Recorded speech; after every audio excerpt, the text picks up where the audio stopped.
which means, you know, when the indices is down 20%. Look across, the NASDAQ is down about 30% now. I think the S&P just got to 20% or maybe slightly above 20% or maybe slightly above down 20%. So in the Dow Jones, right? So that's what I got from it was, like you said, it's going to be much harder because your assets is, the value of your assets is going down since we have this steep correction.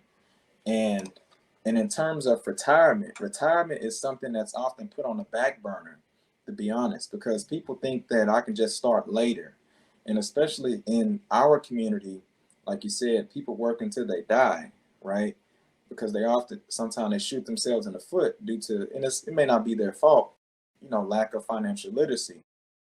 I remember watching a documentary talking about retirement, and when they first introduced retirement plans in the 80s, you had people sitting up here at this conference and it was like they had no clue what's going on. Like, what is a 401k? And there's still people to this day, you'd be surprised, that still don't know what a 401k is.